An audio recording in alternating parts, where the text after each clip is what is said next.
माधव एक गरीब आदमी है और वह रानीपुर गांव में रहता है। गांव के चारों ओर घना जंगल है और ये जंगल वन विभाग के तहत है। माधव के परिवार में उसकी बेगम और उसकी बेटी है, पर उसके पास कोई नौकरी नहीं है। ऐसा कब तक चलता रहेगा जी? हमारी बेटी अब बड़ी हो गई है, आपको कोई नौकरी कर लेनी चाहिए। तुम्हें क्या लगता है मुझे घर पर बैठना पसंद है क्या? मैं भी कोशिश कर रहा हूँ कि जल्दी कोई नौकरी मिल जाए। माधव नौकरी की तलाश में घर से निकल पड़ता है, पर उसे कहीं भी नौकरी नहीं मिलती।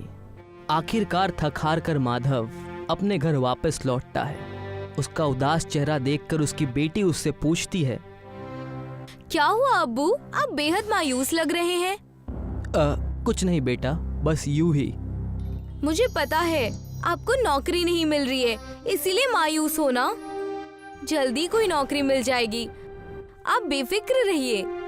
देखो मेरी बेटी कितनी समझदार हो गई है। अब्बू, आप जंगल विभाग में नौकरी के लिए क्यों नहीं कोशिश करते? वहाँ तो पढ़े लिखे लोगों की जरूरत है और मैं तो ज्यादा पढ़ा लिखा हूँ नहीं, मुझे कौन काम देगा? अब्बू, आप लकड़ियों का काम अच्छे से जानते हो, क्या पता उन्हें ऐसे ही किसी आदमी की जरूरत हो। ठीक है बेटा, मैं आज ही जाकर वन विभाग के लोगों से मिलता हूँ। मुझे नौकरी की तलाश है, क्या मुझे यहाँ पर कोई काम मिल सकता है? तुम्हें क्या काम आता है? मैं एक बढ़ई हूँ, लकड़ियों का सारा काम जानता हूँ। हमें तो एक ऐसे ही आदमी की तलाश थी, तुम आज से ही काम शुरू कर दो। नौकरी मिलने की बात सुनकर माधव खुश हो जाता है, काम करना शुरू कर देता है। माधव दरकत से निकाली हुई इमारती लकड़ियों में से मजबूत लकड़ियों को अलग और दीमक लगी हुई लकड़ियों को अलग करता है। साहब, ये जो लकड़ियाँ खराब है, इनका क्या करूँ? वैसे तो वे किसी काम की नहीं है, फेंक दो इन्हें। माधव उन दीमक लगी हुई लकड़ियों को फेंक देता है। शाम का वक्त होता है और माधव अपने घर आ जाता है। आप आज बेहद खुश लग रहे हैं, क्या बात है? बेटा, मुझे वन विभाग में नौकरी मिल गई है। ये तो बेहद खुशी की बात है। अब मैं एग्जाम्स की तैयारी करने के लिए कोचिंग जा सकती हूँ। हाँ, जरूर जाओ। माधव के इस वन विभाग वाली नौकरी से उसकी घर की हालत सुधरने लगी थी। अब राधिका भी कोचिंग में जाकर पढ़ने लगी थी। एक दिन इसी तरह लकड़ियों में से माधव अच्छी लकड़ियां एक तरफ कर रहा था और दीमक लगी हुई लकड़ियों को फेंक रहा था। तभी उसके जहन में एक ख्याल आता है, क्यों ना इन खराब लकड़ियों को घर ले जाऊं, कभी ना कभी तो काम आएंगे ही। माधव दीमक लगी हुई लकड़ियों को अपने घर ले जाता है। अगले दिन वो सुबह उठकर काम पर आता है और शाम को वापस घर लौटते वक्त फिर से उन खराब लकड़ियों को अपने घर ले जाता है। इसी दिन जब वो ऐसा करता था, तब एक लेडी ऑफिसर की नजर उस पर गिरती है। अच्छा, तो अब तुम चोरी भी करने लगे हो? नहीं मैडम, मैं चोरी नहीं कर रहा हूँ। ये लकड़ियाँ तो खराब है, इसीलिए इन्हें ले जा रहा हूँ। अगर खराब है तो क्या इनका अचार डालोगे? झूठ मत बोलो, तुम जैसे चोरों को ये नौकरी नहीं देनी चाहिए थी। कल से नौकरी पर मत आना। माधव मायूस होकर अपने घर आ जाता है। नौकरी छीन जाने से वो बहुत परेशान होता है। तभी उसकी नजर अपनी लाई हुई लकड़ियों पर पड़ती है। क्यों ना इन लकड़ियों से एक रिक्शा बना लूं। माधव सारी सड़ी हुई लकड़ियों में से दीमक को हटाकर साफ करता है। वो दिन रात मेहनत करके उन लकड़ियों से एक रिक्शा तैयार कर लेता है और रिक्शा चलाने का काम शुरू कर देता है। जनाब, शहर छोड़ दोगे? हाँ, बैठ जाओ। माधव रिक्शा को हाथ से खींचकर ले जाता, जिससे सवारियों को कहीं भी पहुंचने में बहुत देर हो जाती। इसी देरी के वजह से अक्सर माधव की रिक्शा में बैठने से सवारियां मना कर देती थी। भाई साहब, शहर जाने में वक्त लगेगा? 4-5 घंटे लग जाएंगे। भाई साहब, मुझे शहर जाना है, विदेश नहीं। रहने दीजिए, मैं दूसरा रिक्शा देख लूंगी। माधव ने लकड़ियों की मदद से रिक्शा तो बना लिया था, पर उसे उस रिक्शे को हाथ से खींचना पड़ता था। अब्बू, मेरे एग्जाम्स आने वाले हैं, मुझे शहर जाने के लिए कुछ पैसों की जरूरत है। बेटा, मेरे पास तो पैसे नहीं हैं, पर मैं तुझे अपने रिक्शे में तेरे एग्जाम सेंटर तक छोड़ दूंगा। पर अब्बू, इसमें बहुत वक्त लग जाएगा, मैं एग्जाम्स के टाइम तक नहीं पहुंच पाऊंगी। ठीक है बेटा, मैं कुछ इंतजाम करता हूँ। माधव सोचने लगता है, कि किस तरह से राधिका को एग्ज़ाम देने के लिए शहर भेजा जाए। वो सोच ही रहा था कि तभी उसकी नज़र जंगल में दरख्त के नीचे पड़ी एक टूटी फूटी गाड़ी पर पड़ती है। माधव उस गाड़ी के पास जाता है। गाड़ी तो कबाड़ बन चुकी है, पर इसका इंजन मेरे काम आ सकता है। राघव उस गाड़ी से इंजन निकालता है और अपनी हाथ गाड़ी पर लगा देता है। चलो, अब हाथ से खींचने की तकलीफ तो दूर हो गई, पर इसका मॉडल बदलना होगा, तब मजा आएगा। राघव अपने पास बची हुई कुछ लकड़ियों से हाथ गाड़ी का मॉडल बदल देता है। वो उस पर छत लगा देता है और उसको एक रिक्शे में बदल देता है। राधिका अपने अब्बू के रिक्शे में बैठती है। माधव रिक्शा स्टार्ट करता है और राधिका को अपने एग्ज़ाम सेंटर पर छोड़ देता है। माधव के लकड़ी के रिक्शे पर इंजन लग जाने से अब उसका रिक्शा तेज़ दौड़ने लगता है, जिससे अब उसके पास बहुत सारी सवारियां आने लगती है। जनाब, शहर जाने में कितना वक्त लगेगा? बैठ जाइए, 1 घंटे में पहुंचा दूंगा। इसी तरह लोग दूसरे रिक्शे को छोड़कर माधव के रिक्शे में बैठने लगते हैं। ये देखकर एक रिक्शे वाला माधव से जलता है और पुलिस के पास उसकी झूठी कंप्लेंट करता है। साहब, इसने किसी की गाड़ी से इंजन चुराकर अपने रिक्शे पर लगाया है। ये चोर है। अच्छा, तो अब तुम लोग गाड़ियों के इंजन भी चुराने लगे हो? नहीं साहब, मैंने चोरी नहीं की। ये इंजन तो मुझे जंगल में पड़ा हुआ मिला। अच्छा, तो अब इंजन जंगल में भी मिलने लगे हैं। सीधी तरह गाड़ी का इंजन वापस करो, नहीं तो जेल में चक्की पीसनी पड़ेगी। पुलिस वाला माधव के रिक्शे से इंजन निकाल लेता है। राधिका के एग्जाम का रिजल्ट आ जाता है, जिसमें उसकी मेहनत रंग लाती है। राधिका को एक जॉब मिल गई है। अब राधिका नौकरी करने लगी है और देखते ही देखते 1 महीना बीत जाता है और उसे उसकी पहली तनख्वाह मिलती है। तनख्वाह वाले दिन राधिका देर से घर लौटती है। अब्बू, आंखें बंद कीजिए, आपके लिए एक सरप्राइज है। अच्छा, ये लो, कर ली आंखें बंद। बताओ क्या है? राधिका माधव के आगे एक इंजन रख देती है। अब आंखें खोल दीजिए। नया इंजन देखकर माधव बहुत खुश हो जाता है। अब्बू, ये स्पोर्ट्स कार का इंजन है। इसे लगाकर आपकी रिक्शा सभी गाड़ियों से तेज भागेगी। माधव स्पोर्ट्स कार के इंजन को अपने रिक्शे में फिट कर देता है और सवारी के लिए इंतजार करता है। भाई साहब, मुझे शहर जाना है, कितना वक्त लगेगा? बैठ जाइए, आधे घंटे में पहुंचा दूंगा। वहाँ पहुँचने में तो 2 घंटे लगते हैं। ये मेरा लकड़ी का रिक्शा जरूर है, पर ये स्पोर्ट्स कार की तरह तेज दौड़ता है। आप बैठ जाइए। वो मोहतरमा माधव के रिक्शे में बैठ जाती है और माधव उसको आधे घंटे के अंदर ही शहर पहुंचा देता है, जिससे खुश होकर वो मोहतरमा माधव को डबल किराया देती है। इसी तरह अब माधव लोगों को तेजी से गांव से शहर पहुंचाता है। जल्दी पहुंचने और वक्त बचाने के लिए सभी लोग अब माधव के रिक्शे का इस्तेमाल करते हैं। पूरे इलाके में लकड़ी के फरारी रिक्शा के नाम से फेमस हो जाता है। सुरेश एक खानदानी कुम्हार था। उसके वालिद भी मटके बनाया करते थे और अब भी उसके साथ उनका बेटा योगेश भी मटके ही बनाता था। देखो अब्बा, मेरा मटका कितने अलग डिजाइन का है। हाँ, अच्छा है, लेकिन बेटा की गर्दन इतनी पतली है कि इसमें से पानी निकालने के लिए इस मटके को टेढ़ा करना पड़ेगा। वो तो है, ऐसे मटके ज्यादातर ग्राहकों को पसंद नहीं आते, लेकिन तुमने बना ही दिया है तो अच्छा है। अब्बा, तो क्या सिर्फ वही मटके फरोख्त होते हैं जो आम होते हैं? ज्यादातर तो वही फरोख्त होते हैं, इसलिए हम हमेशा वही मटके बनाते हैं। लेकिन मुझे याद है, जब आखिरी मर्तबा मैंने ऐसा मटका बनाया था तो वो बेहद महंगी कीमत पर बिका था। अच्छा है, इस मटके के भी अच्छी कीमत मिलेगी, देख लेना अब्बा। हाँ। तभी रुक्मिणी उन दोनों के लिए चाय लेकर हाजिर हुई। योगेश बेटा, मुझे लगता है तुझे शहर जाकर कोई और काम करना चाहिए। इस काम में रखा ही क्या है? तेरे अब्बा जिंदगी भर यही करते रहे। देख हमारी हालत, पूरी जिंदगी मुफलिसी में ही काटनी पड़ी है। नहीं अम्मी, मुझे शहर वहर नहीं जाना, और तो और मुझे मिट्टी से चीजें बनाना बेहद पसंद है। मैं कहीं नहीं जा रहा। देख बेटा, मेरा काम है तुझे हिदायत देना। तू मेरी बात से मुताफिक हो या ना हो, वो तेरी मर्जी।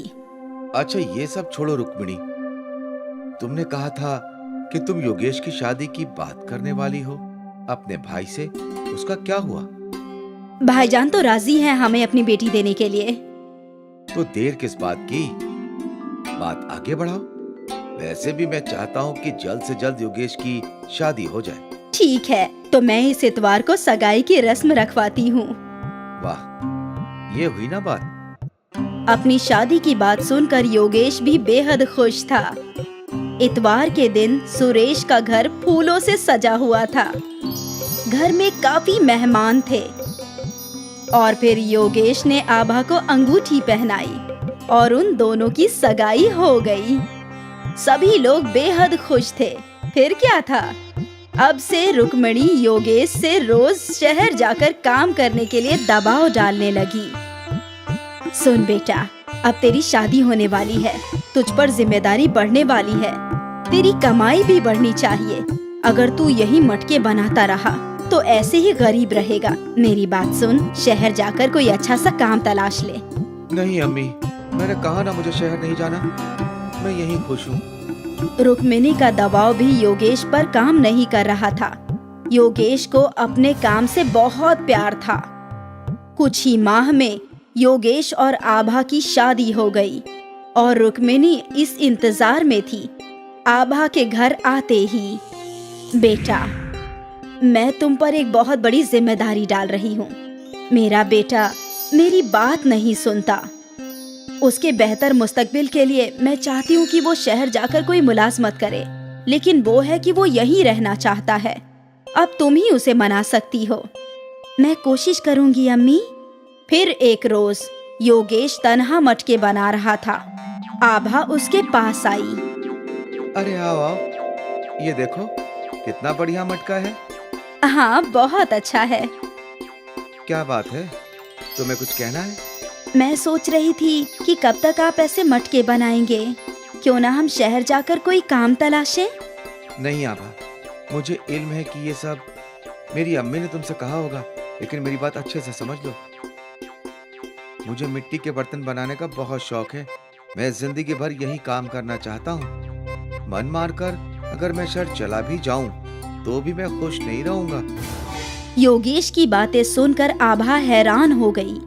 उसके पास कहने के लिए कुछ था ही नहीं। शाम को रुक्मिणी ने आभा से पूछा, क्या योगेश शहर जाने के लिए राजी हुआ क्या? नहीं, और मुझे भी लगता है कि उन्हें यहीं रहना चाहिए। अब तुम ये क्या बोल रही हो? अम्मी, उन्हें मिट्टी के बर्तन बनाना बेहद पसंद है। वो दिल मारकर शहर नहीं जाना चाहते हैं और यही वाजिब भी है। 2 माह मुफलिजी में गुजारोगी ना तो समझोगी कि मैं क्यों शहर भेजने की फिराक में थी। अम्मी, आप बस ये चाहती हैं कि आपका बेटा अच्छा कमाए, तो वो जरूर होगा। उस दिन से आभा अपने शौहर के काम की सराहना करने लगी।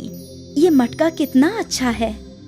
अच्छा है, लेकिन अब्बा कहते हैं कि ऐसी लंबी गर्दन वाले मटके ज्यादा फरोख्त नहीं होते। फरोख्त होते हैं, मैंने ये मेले में देखे थे।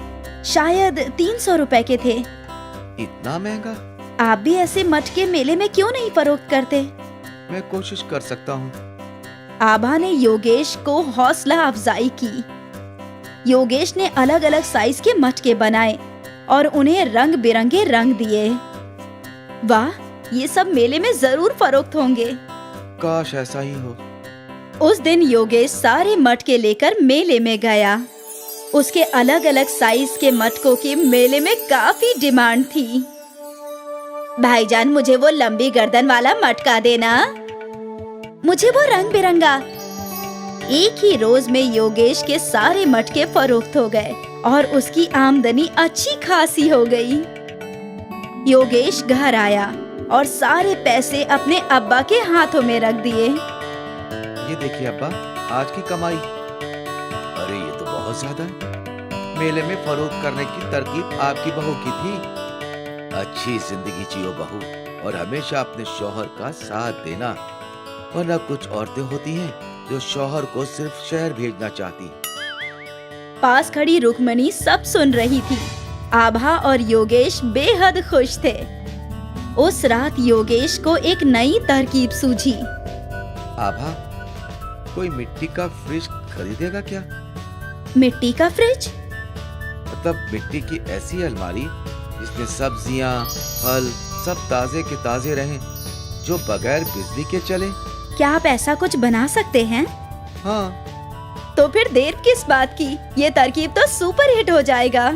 मैं कल ही मिट्टी का फ्रिज बनाता हूँ। अगली सुबह ही योगेश ने मिट्टी का फ्रिज बनाना शुरू किया। अरे ये क्या बना रहे हो? अब्बा, ये मिट्टी का फ्रिज है। इसमें सब्जियां, फल सब ताजे रहेंगे, वो भी बगैर बिजली के।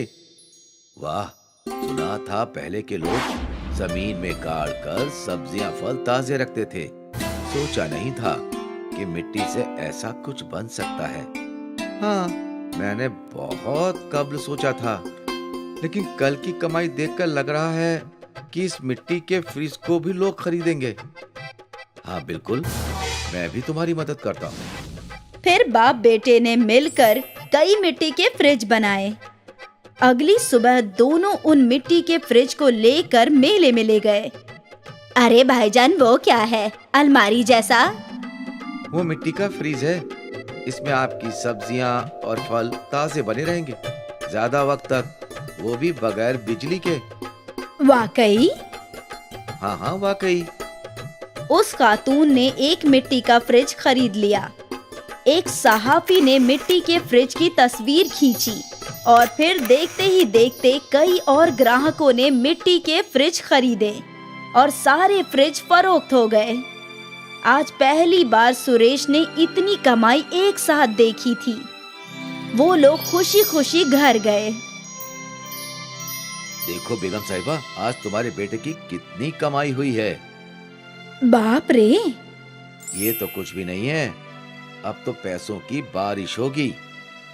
इसका मिट्टी के फ्रिज की तरकीब कमाल की है। लोगों ने हमें पेशगी दी है मिट्टी के फ्रिज बनाने के लिए। वाह योगेश, माफ करना बेटा, मैं ही गलत थी। मुझे लगता था कि इस काम में तू कभी खुश नहीं रहेगा, इसलिए हमेशा तुझ पर शहर जाने का दबाव डालती थी। फिर रुक्मिणी आभा के पास गई। बेटा, ये सब जो हो रहा है वो सब तेरी वजह से है। तेरी हौसला अफजाई की वजह से आज योगेश ने ये सफलता हासिल की है। काश तेरी तरह मैंने भी इनका साथ दिया होता तो हमारे हालात अब तक बदल चुके होते।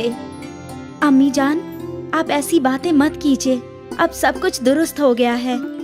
अभी तो हमारे खुशियों के दिन आ गए हैं और आप पिछली बातों को याद कर रही हैं। जाने दीजिए, अब से सब कुछ ठीक होगा।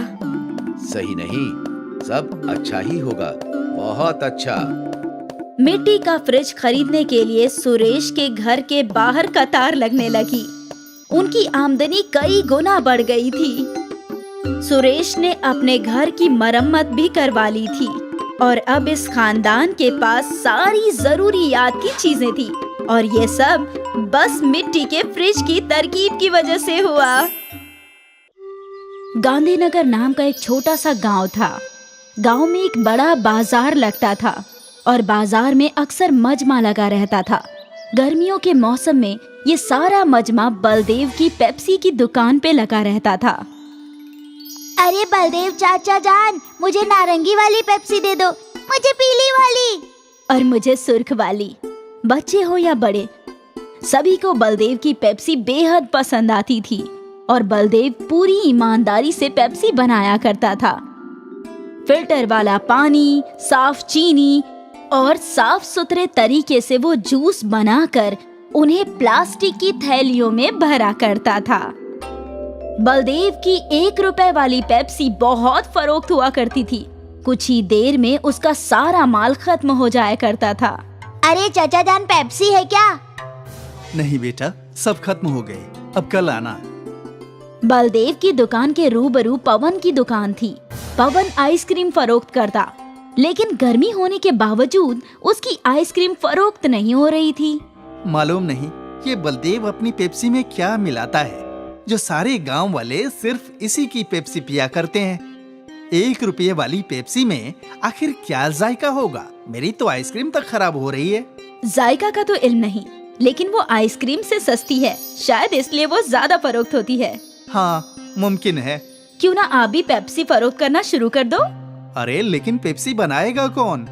पेप्सी बनाने की क्या जरूरत है? बाजार में कई सारी कंपनियां पेप्सी फरोख्त करती है, आप भी उनसे खरीद कर फरोख्त कर सकते हो। सोच लो, काफी मुनाफा होगा। वैसे तरकीब तो अच्छी है। कल ही शहर जाकर ढेर सारी पेप्सी खरीद लाता हूँ। ठीक है। अगली सुबह पवन शहर से ढेर सारे जूस वाली पेप्सी ले आया और उसने वो सब अपने फ्रिज में रख दिए। अच्छा किया, अब बाहर एक तख्ती लगा दो कि यहाँ पेप्सी मिलेगी। ठीक है। पवन ने एक तख्ती पर लिखा कि यहाँ पेप्सी मिलेगी और ये तख्ती अपने दुकान की बाहर लगा दी। कुछ देर बाद एक छोटे बच्चे ने वो तख्ती पढ़ी। यहाँ पेप्सी मिलेगी। चाचा, कौन कौन से रंग की है? हर रंग की है। तुम्हें कौन सी चाहिए ये बताओ। मुझे तो एक पीली वाली और एक नारंगी वाली चाहिए। पवन ने उस बच्चे को 2 पेप्सी के पैकेट थमा दिए। वो बच्चा वहीं खड़े खड़े पेप्सी पीने लगा। ये तो बढ़िया है, मजा आ गया। ये लो, एक और पेप्सी मेरी तरफ से मुफ्त। जाकर अपने दोस्तों को भी इत्तला करना, मेरी दुकान में पेप्सी मिलती है। हाँ चाचा जान, जरूर इत्तला करूँगा। और पवन की ये तरकीब काम कर गई। वो बच्चा दौड़ते हुए गांव में गया और कुछ देर बाद अपने कुछ दोस्तों के साथ लौटा। यही वो दुकान है। मुझे भी 2 नारंगी वाली चाहिए और मुझे 3 सुर्ख वाली। पवन ने सबको पेप्सी दे दी और बस तब से कई लोगों ने पवन की दुकान से पेप्सी खरीदी। आज तक गांव वालों ने बस बलदेव की ही पेप्सी चखी थी, लेकिन आज उन्हें कंपनी का जायका अच्छा लगने लगा था। अरे वाह, ये काले रंग वाली पेप्सी तो मैं पहली मर्तबा पी रहा हूँ। और भी कई जायके हैं, नींबू पानी, काला खट्टा, नारंगी, गुलाब। वाह, बहुत खूब। अब तो रोज अलग अलग जायके चख सकते हैं। पवन के पेप्सी फरोख्त करने की वजह से बलदेव की दुकान पर खरीदारों की कमी हो गई थी। मुझे थोड़ा सब्र से काम लेना होगा। पवन ने नई नई पेप्सी बनानी शुरू कर दी है। इससे गांव वाले उसकी दुकान पर जा रहे हैं, लेकिन मुझे यकीन है कि वो सब लौटेंगे। बलदेव खुद को तसल्ली दे रहा था। अगले कुछ रोज तक पवन की दुकान पर पेप्सी के लिए मजमा लगा रहा और यहाँ बलदेव का कारोबार कम हो गया था। गांव के सरपंच बलदेव की दुकान पर आए। क्या हुआ बलदेव, आज परेशान मालूम होते हो? अब क्या बताऊं चचा जान, पवन शहर से पेप्सी लाकर फरोख्त कर रहा है। अब तो मेरे खरीदार कम हो गए हैं। कोई बात नहीं, ये बस कुछ ही रोज की बात है। किसी भी नई चीज के पीछे गांव वाले दौड़ पड़ते हैं। तुम्हें तो इल्म है, सब्र रखो, सब दुरुस्त हो जाएगा। और मुझे यकीन है तुम्हारी पेप्सी शहर की कंपनी वाली पेप्सी से बेहतर ही होगी। अब एक काम करो, मुझे 50 पेप्सी दे दो। आज शहर से मेरे पोता पोती आ रहे हैं। ठीक है चचा जान। बलदेव ने सरपंच जी को 50 पेप्सी दे दिए और वो खुशी खुशी वहाँ से चले गए। बलदेव अभी भी मायूस था। सरपंच जी अपने घर पहुँचे और उन्होंने अपने पोते को एक पेप्सी दी। अब्बा, ये पेप्सी अच्छी नहीं होती है। इनमें इतनी मिलावट होती है जिससे बच्चे बीमार पड़ जाते हैं। बेटा, ये पेप्सी हमारा बलदेव खुद बनाता है, बगैर मिलावट, साफ तरीके से। इसे तो हम कई सालों से पी रहे हैं, अभी तक तो कोई बीमार नहीं हुआ। देखो जरा, सरपंच जी ने एक पेप्सी अपनी बेटी को दे दी और उसने वो चखी।